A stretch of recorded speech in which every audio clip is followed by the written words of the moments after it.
Hello friends, welcome to general history number 1। आज हम पढ़ेंगे व्यक्तित्व का सिद्धांत। जैसा कि पिछले सेशन में हम पढ़ चुके हैं मनोविज्ञान में और उसकी विधियां में बुद्धि का सिद्धांत, ठीक है, अधिगम स्थानांतरण का, विकास का, प्रेरणा का और उस मोटिवेट थ्योरी पढ़ चुके हैं। आज हम पढ़ेंगे पर्सनालिटी डेवलपमेंट थ्योरी, यानी व्यक्तित्व का सिद्धांत। व्यक्तित्व क्या है? व्यक्तित्व क्या, किसी व्यक्ति का चरित्र, वह चरित्र उसके अंदर क्या चरितार्थ है और क्या उसकी विशेषता है, गुण है, और उसकी हैबिट क्या, व्यवहार है, उसका वो सब मिलाकर उसकी एक विशेषता होती। समय काल में व्यक्ति अपना विकास कब कैसे करता है, अपनी एक सर्कल, उसकी व्यक्तित्व क्या विकास कैसे होता है, उसके स्कूल, उसके समाज, उसके परिवार, फिर उसके बाद वहाँ के शासन प्रशासन के द्वारा एक उसके ऊपर व्यक्तित्व निखर का आता है, उसकी एक पर्सनालिटी बनती है उसके परिप्रेक्ष्य में, उसके और इम्पोर्टेंस, उसका कैरेक्टर कैसा है, वो चरित्र उसके विकास में महत्वपूर्ण योगदान है। ये व्यक्तित्व का जो होता है एक पारिवारिक जन्मजात डेवलपमेंट होने के साथ साथ समाज में क्या सीखता है और क्या व्यवहार करता है, व्यक्तित्व की क्या विशेषता उसकी हो। जैसा कि सिविल सर्विस हो गया और बाकी हायर एजुकेटेड जिसमें इंटरव्यू रखे जाते हैं, उसका क्या परीक्षण क्या है, उसके व्यक्तित्व और पर्सनालिटी का, यानी जो व्यक्ति जिसके योग्य है, उसके काबिल है, उसका करेक्टर है, उसकी पर्सनालिटी उस तरह है, तो वो हम उसके व्यक्तित्व का बारे में जानते हैं। इसी के माध्यम से व्यक्तित्व थ्योरी जो साइकोलॉजी में है, तो हम ये जानेंगे मनोविश्लेषणात्मक। पहली थ्योरी है मनोविश्लेषणात्मक सिद्धांत। क्या है? मनोविश्लेषण सिद्धांत। मनोविश्लेषण सिद्धांत सिगमंड फ्रायड द्वारा दिया गया है, सिगमंड फ्रायड महोदय द्वारा दिया गया है। अब नेक्स्ट है ये मनोविश्लेषण सिद्धांत सिगमंड फ्रायड के द्वारा दिया गया है। नेक्स्ट है नव मनोविश्लेषणवादी सिद्धांत, युंग। क्या है? युंग और एडलर हार्नी के द्वारा दिया गया है। एरिक फ्रोम भी इसमें योगदान करते हैं, एरिक फ्रोम के द्वारा भी। ऑफिसील गुण उपागम आलपोर्ट और कैटल के द्वारा दिया गया है। सील गुण उपागम आलपोर्ट और कैटल के द्वारा। सील गुण क्या है? सील गुण का मतलब क्या है? क्या उस करने की क्षमता, क्या सहने की क्षमता, कैपेसिटी करने की क्षमता है, उसके सील गुण उपागम आलपोर्ट और कैटल के द्वारा दिया गया है। शरीर गठन, अगला नेक्स्ट है शरीर गठन उपागम। व्यक्ति का मानसिक विकास के साथ साथ शारीरिक विकास कैसे होता है, उसके बारे में भी हमें शरीर गठन उपागम सिद्धांत के द्वारा दिया जाता है। इसके प्रतिपादक हैं क्रेचमर और शेल्डन महोदय हैं। अब नेक्स्ट देखते हैं विश्लेषणात्मक सिद्धांत। विश्लेषणात्मक सिद्धांत कार्ल युंग के द्वारा दिया गया है। विश्लेषणात्मक सिद्धांत कार्ल और युंग, विश्लेषणात्मक सिद्धांत, ठीक है। अब नेक्स्ट हम जानेंगे मनोविज्ञान के प्रमुख संप्रदाय और उनके प्रवर्तक। मनोविज्ञान, जैसा कि व्यक्तित्व हमने जान गए, और मनोविज्ञान के प्रमुख संप्रदाय एवं उनके प्रवर्तक के बारे में जानेंगे। मनोविज्ञान के प्रमुख संप्रदाय क्या है और उनके प्रवर्तक है। मनोविज्ञान जैसा कि आपको पता है, मनोविज्ञान एक ग्रीक वर्ड से साइकोलॉजी शब्द से बना है। साइकोलॉजी शब्द से बना है, जिसका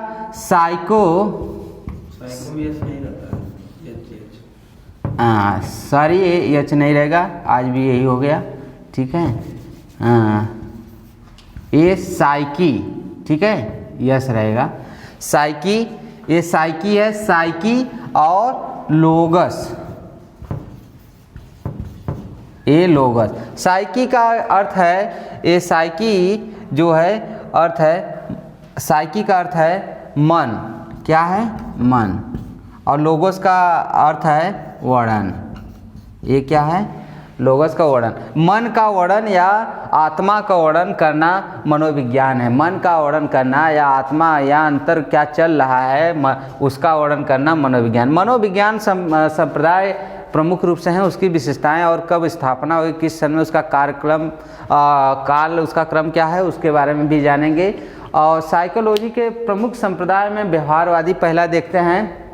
व्यवहारवादी संप्रदाय। व्यवहारवादी संप्रदाय वाटसन महोदय के द्वारा इसकी स्थापना कब हुई थी? 1912। और इसके समर्थक पावलोव जी भी हैं और वाटसन महोदय 1912 के। ये इसकी मुख्य विधि है अवलोकन और उपयोगिता विधि। क्या कौन सी विधि है?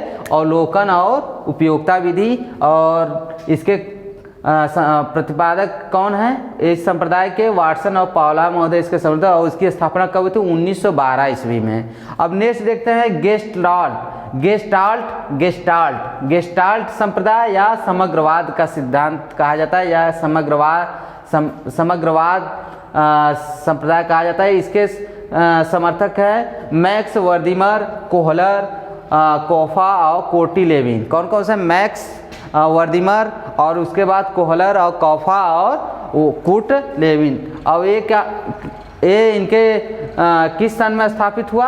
1912 में स्थापित हुआ। ये स्मृति पर अंतर्दृष्टि और इसकी स्थापना कहाँ की गई? किस देश में? जर्मनी में है। ये भी एग्जाम में पूछ लिया जाता है। और इसकी स्थापना कहाँ की गई? जर्मनी में। और किस सन में? 1912 में। और इसके मुख्य समर्थक हैं समग्रवाद और गेस्टाल्ट के मैक्स वर्दिमर और कोहलर और कौफा और कोटी लेविन हैं। और ये कब स्थापित किया गया? 1912 में। और किस देश में? जर्मनी में। ठीक है। और अंतर्दृष्टि और स्मृति यानी मेमोरी के बारे में जानने के लिए प्रमुख इसका अवलोकन विधि है। अब नेक्स्ट देखते हैं मनोविश्लेषणात्मक संप्रदाय। विश्लेषणवादी संप्रदाय ये है सिगमंड फ्रायड।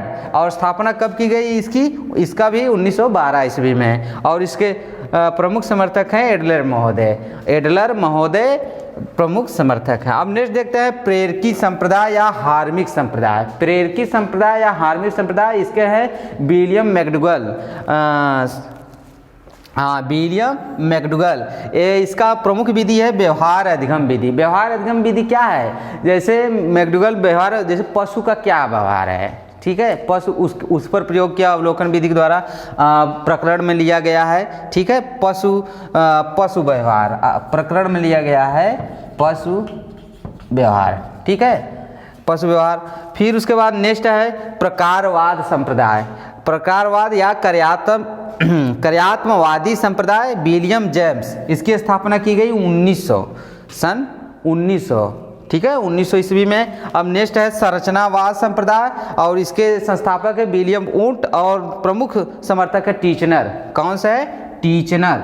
इसके प्रमुख समर्थक हैं टीचनर हैं। और इसकी स्थापना 1879 में की गई थी। और ये प्रमुख एक किस देश में है? जर्मनी में। अब जान लिए संरचनावाद संप्रदाय के प्रमुख इसके संप्रदाय के संस्थापक हैं विलियम वुड। और किस सन में हुआ? 1879। और कहाँ हुआ? किस देश में? जर्मनी में। और इसके प्रमुख समर्थक हैं टीचनर। कौन है? टीचनर। ठीक। अब अगले वीडियो में हम पाएंगे प्रमुख मनोवैज्ञानिक या उनकी विधियाँ और क्या कथन है, क्या तथ्य दिए हैं, उनके बारे में जानेंगे। ठीक है।